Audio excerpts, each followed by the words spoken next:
फिर कहा है कि वो युद्ध के लिए तैयार है।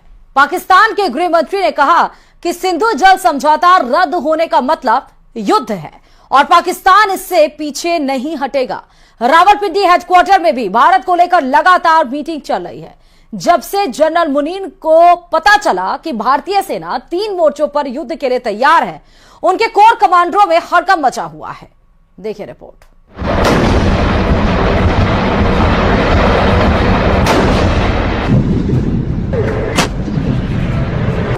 भारत के दुश्मनों को 3 तरफ से घेरा जा रहा है।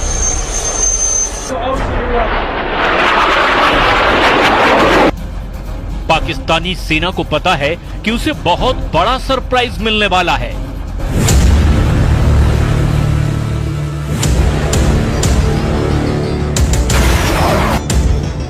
क्योंकि पहलगाम में पाकिस्तान के आतंकियों ने जो किया उसकी माफी नहीं, सजा मिलेगी और वो भी सजाए मौत मिलेगी।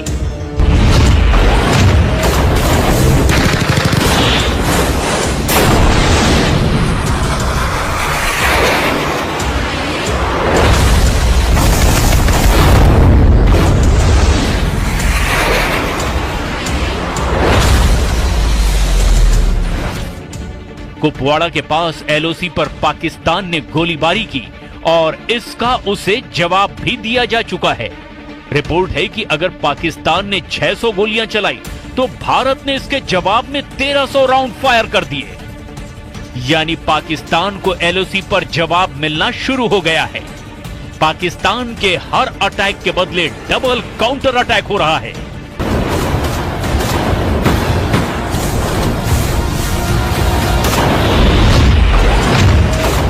जमीन पर हो रहे एक्शन के बाद अब आसमान और समंदर में भारत के तेवर देख लीजिए, क्योंकि पहलगाम में हुए आतंकी हमले ने श्रीनगर और पठानकोट से लेकर अरब सागर तक बड़ा जाल बिछाना शुरू कर दिया है।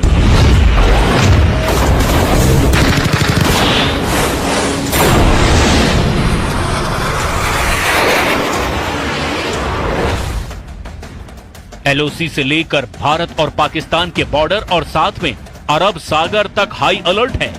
भारत के सबसे खतरनाक हथियार एक्टिव कर दिए गए हैं। एलओसी पर भारत की फौज अलर्ट है।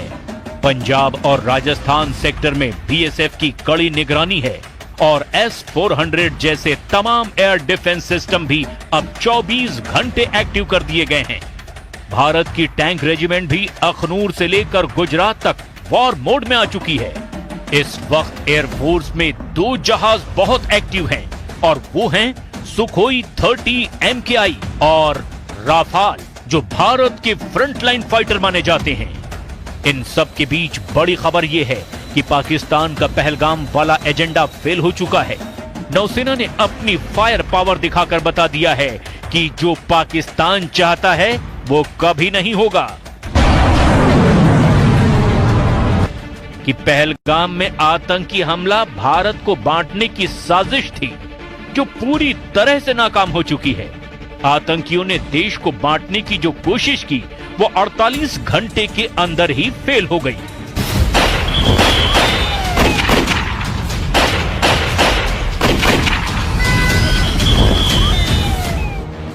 पहलगाम में धर्म पूछकर हत्या करना साफ साफ भारत को सांप्रदायिक रूप से बांटने की कोशिश है और आतंकियों के जरिए पाकिस्तान की रची गई इस साजिश को सीधे सीधे भारतीय नौसेना ने मुंहतोड़ जवाब दिया है।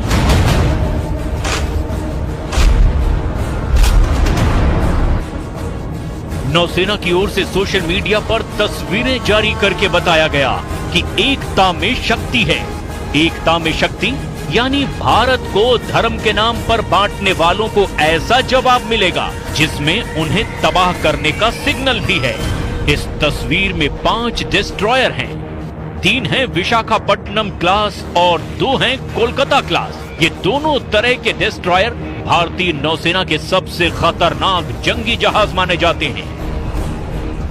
नौसेना ने साफ बताया कि उसके वॉरशिप मिलकर दुश्मन से लड़ने के लिए तैयार हैं। दुश्मन के खिलाफ अब एक होने की जरूरत है, यानी मैसेज साफ है, बांटने वालों को अब बख्शा नहीं जाएगा। एक ही सफ में नौसेना के 5 जंगी जहाज। और इस फोटो के जरिए नौसेना ने अपनी रेंज और फायर पावर की एक छोटी सी झलक भी दिखाई है। पाकिस्तान के खिलाफ नौसेना की क्या तैयारी है, इसे और डिकोड करते हैं। सबसे बाईं ओर है आईएनएस इम्फाल, उसके दाईं ओर की तरफ आईएनएस मोरमुगाओ और उसके बाद लीडशिप आईएनएस विशाखापट्टनम। शुरुआत की ये तीनों जहाज आईएनएस विशाखापट्टनम क्लास के डिस्ट्रॉयर हैं। आईएनएस विशाखापट्टनम के दाईं तरफ है कोलकाता क्लास के आईएनएस चेन्नई और आईएनएस कोच्चि। इन्हीं में से एक यानी विशाखापट्टनम क्लास के जहाज आईएनएस सूरत की फायर पावर का भारत ट्रेलर दिखा चुका है। पहलगाम में हुए आतंकी हमले के 48 घंटे के अंदर ही भारत ने सिग्नल दे दिया था कि वो पाकिस्तान के साथ क्या कर सकता है। पहलगाम से 2000 किलोमीटर दूर भारत ने पाकिस्तान के दिलो दिमाग पर पहला वार तब किया जब MRSAM दागी गई। आईएनएस सूरत से भारत ने MRSAM यानी medium range surface to air missile launch करके बता दिया कि बदला लेने वाला इरादा कितना मजबूत है। 70 किलोमीटर तक आसमानी टारगेट को धमाके के साथ खत्म करने वाली इस मिसाइल ने अरब सागर में बड़ा सिग्नल दिया है। इजराइल के साथ मिलकर बनाई गई इस मिसाइल को आईएनएस सूरत से आजमाया गया, यानी विशाखापट्टनम क्लास का वो डिस्ट्रॉयर जिसके मुकाबले का कोई वॉरशिप पाकिस्तान के पास नहीं है। और पहलगाम में हुए बर्बर आतंकी हमले के बाद देश भर में आक्रोश का माहौल है। भारत के कड़े रुख को देखते हुए पाकिस्तान के हौसले पस्त हैं। पाकिस्तान भारत को युद्ध की धमकी दे रहा है, लेकिन वो ये भूल जाता है कि उसने कई बार भारत के हाथों मुंह की खाई। जोधपुर में प्रदर्शित यह टैंक पाकिस्तान की बुजदिली की जिंदा निशानी है। बनार रोड की तरफ जाने वाली सड़क पर रखा गया है। T-59 टैंक पाकिस्तान की बुजदिली और भारत की सेना की शौर्य का जीता जागता सबूत है। पाकिस्तान युद्ध अगर करता है या युद्ध की बात करता है तो हमें इतिहास के झरोकों में झांकने की जरूरत है कि पाकिस्तान की वीरता कैसी रही है और भारत के साथ पाकिस्तान के युद्ध रहे हैं, उनमें क्या परिणाम रहे हैं। हर युद्ध पाकिस्तान हारा है। आप मेरे पीछे देख सकते हैं, ये एक पाकिस्तानी टैंक है जो 1971 युद्ध के दौरान बुजदिल पाकिस्तान लड़ने आया था भारत से, लेकिन अपने हथियार ही छोड़कर चला गया। और वो हथियार छोड़ के जब भागा तो इन हथियारों को अलग अलग शहरों में प्रदर्शित किया गया। ये पैटर्न टैंक है। तत्कालीन समय में सबसे अत्याधुनिक टैंक जो कहे जाते थे, ये टैंक लेकर पाकिस्तान 1971 के युद्ध में जो मैदान में उतरा था, युद्ध के मैदान में। दरअसल इन टैंक को जोधपुर में लाने का श्रेय सलोड़ी निवासी जोराराम बिश्नोई को जाता है, जिन्होंने 1971 में पाकिस्तान सेना के 10 T-59 टैंक को अपने ट्रैक्टर की मदद से 13 दिन के अंदर युद्ध क्षेत्र से जोधपुर तक पहुंचाया था।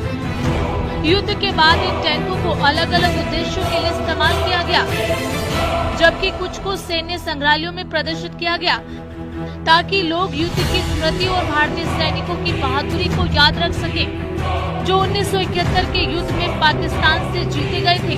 ये टैंक उस युद्ध में भारतीय सेना की विजय का प्रतीक है। हाँ, बस 1971 में ये छोड़ के चले गए थे। वो कुछ नहीं, गिद्दड़ बम के है, उससे कुछ नहीं होने वाला है। इंडियन एयरफोर्स बहुत पावरफुल है अभी के टाइम में, विश्व गुरु है भारत, तो वैसे कुछ नहीं है, गिद्दड़ बम के है।